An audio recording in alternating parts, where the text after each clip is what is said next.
Hey kids, welcome back. Christopher Nolan is making a movie about this guy, so let's spoil the whole thing 3,000 years early. This is Odysseus, war hero, master liar, and the single worst travel planner in human history. The Trojan War just ended. 10 years of fighting. All he wants now is to sail home to his little island, Ithaca. The trip should take about 2 weeks. It is going to take him 10 years, because Odysseus is about to make every mistake a man can possibly make at sea.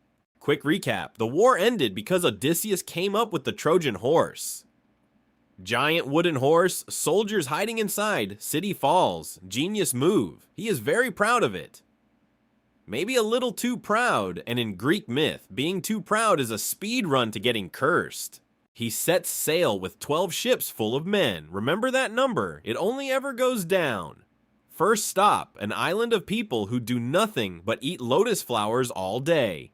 The flowers make you forget everything and just chill forever. His men take one bite and quit life. Odysseus has to physically drag them back to the ship crying. Disaster number 1 of many. Next island. They find a huge cave stuffed with cheese and fat sheep. Free lunch, right? Wrong. It is the home of Polyphemus, a one-eyed giant, a Cyclops, also the son of Poseidon, god of the sea. The giant comes home, rolls a boulder over the door, and eats 2 of the men. Raw Odysseus, thinking fast, offers the monster some extremely strong wine. The Cyclops loves it. He asks for the man's name. Odysseus grins and says, "My name is nobody." The giant passes out drunk. The men sharpen one enormous wooden stake and drive it straight into his one giant eye. Other giants run over. "Who is hurting you?" He screams, "Nobody is hurting me." So they shrug and go home. That is the whole trick. Odysseus is genuinely a genius. And then, sailing away, he absolutely ruins it. Sailing off safe and free, Odysseus just can't resist bragging. He shouts back, "It was Odysseus who blinded you, Odysseus of Ithaca." Rule 1 of Greek myth, never give a monster your real name and home address. The blind Cyclops kneels and prays to his dad, Poseidon, god of the sea, for revenge. Poseidon hears him, and Poseidon controls every drop of water between Odysseus and home. Odysseus just turned a 2-week trip into a personal war with the entire ocean. Next, he lands on the floating island of Aeolus, keeper of the winds. Aeolus hands him a gift, a leather bag holding every storm wind tied shut tight. He leaves out one gentle breeze to blow the fleet straight home. Easy, foolproof. For 9 days they sail. On day 9, Ithaca is finally in sight. Exhausted, Odysseus falls asleep at the helm. Big mistake. The crew eyes the mysterious bag. They're sure it's gold he's hiding from them, so they open it. Every storm escapes at once. The winds blast the fleet all the way back to Aeolus. Square one. Aeolus takes one look and says, "You are clearly cursed. Get off my island." Next stop, a calm, sheltered harbor on the island of the Laestrygonians. Small problem. The Laestrygonians are giant cannibals. They stand on the cliffs and hurl boulders down, smashing the ships to splinters. They spear the sailors like fish and carry them off for dinner. Of the 12 ships he started with, 11 are gone. 11. One ship. One crew left. Everything after this happens to the survivors. The last ship reaches a green island. Odysseus sends a scouting party inland. They find a marble house and a beautiful woman singing at a loom, the witch Circe. She invites them in, feeds them a warm meal, and taps them with her wand. Every man instantly turns into a pig, an actual pig. She keeps a whole pen of them. One man escapes and warns Odysseus, who marches up to save his crew, sword out. On the way, the god Hermes stops him and hands him a magic herb called moly. It makes Circe's magic useless. She taps him with the wand. Nothing happens. Impressed, Circe turns the pigs back into men and invites everyone to stay. They stay for 1 whole year, comfortable, home, Ithaca, forgotten for now. Finally, the crew reminds him, "Hey, wife, son, kingdom, remember any of that?" Circe agrees to help, but says the only way home leads through one grim detour, the land of the dead. He has to sail to the edge of the world and question a ghost. He needs directions from the ghost of Tiresias, a blind prophet. To summon the dead, he digs a pit and pours offerings. The ghosts come swarming. Tiresias gives him the route home, and one deadly serious warning. Ahead is an island with the cattle of the sun god. Do not touch them. Eat those cows and every last man with you dies. Simple. Then Odysseus sees a ghost he never expected, his own mother. She died of grief waiting for him. He tries to hug her as his arms pass right through. He sees dead heroes, kings, and monsters, then sails back to the living, shaken. Circe warned him about the next danger, the Sirens, creatures whose song is so beautiful that sailors steer into the rocks to hear it and die. Odysseus wants to hear it and live, so he plugs his crew's ears with beeswax and orders them to tie him to the mast. No matter how I beg, do not untie me. The song comes. He screams to be released. The deaf crew just rows harder. It works. He becomes the only man to hear the sirens and live. Next, a narrow strait with a monster on each side. No safe path, only a bad choice. On one side, Charybdis, a whirlpool that swallows the whole sea and spits it back. On the other, Scylla, a six-headed monster lurking in the cliff. Circe's advice was brutal. Hug Scylla's side. Lose 6 men, not the whole ship. He does. Scylla snatches 6 sailors off the deck in one pass. He keeps rowing. It is, genuinely, the worst leadership decision that was also the correct one.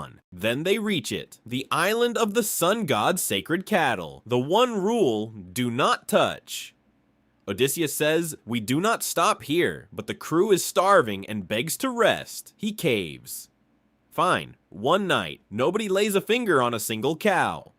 Then a storm traps them for a month. The food runs out. The men are dying of hunger, so while Odysseus sleeps, the crew slaughters and eats the sun god's cattle. The sun god is furious and demands Zeus punish them. Zeus agrees. They sail off. Zeus hurls a thunderbolt and shatters the ship. Everyone drowns. Everyone except Odysseus. The prophecy came true, word for word. He washes up, half dead, on the island of a nymph named Calypso. Calypso falls in love with him and decides she is never letting him leave. She even offers him immortality, stay forever, never grow old, never die. He says no. He sits on the beach every day, staring at the sea, crying for home. He turns down godhood to return to a wife who might not even be waiting. This goes on for 7 years. Now, while all this is happening, let's check on home. Ithaca. Everyone assumes Odysseus is dead. He's been gone almost 20 years. His wife Penelope runs the kingdom, waiting, refusing to believe he's gone. But 108 greedy noblemen have moved into his palace, the suitors. Each wants to marry Penelope and take the throne, eating Odysseus's food while they wait. Penelope stalls them with a brilliant trick. She'll choose a husband, she says, as soon as she finishes weaving a funeral shroud for Odysseus's old father. Every night, in secret, she unravels everything she wove that day. For 3 years, the shroud is never finished. 3 years of stalling with one loom. Their son Telemachus is now grown, furious, and sick of the suitors eating his home. The goddess Athena, who adores Odysseus, tells the boy, go find out if your father lives. Back to Odysseus. Athena finally convinces the gods. Let the man go home. Zeus orders Calypso to release him. Heartbroken, she obeys. Odysseus builds a raft and sails off, and Poseidon spots him instantly. One last storm smashes the raft to pieces. He barely swims to shore. He washes up among the Phaeacians, expert sailors with magic ships. Their princess finds him, and the royal family takes him in and feeds him. At the feast, a blind bard sings a song about the Trojan War, about Odysseus.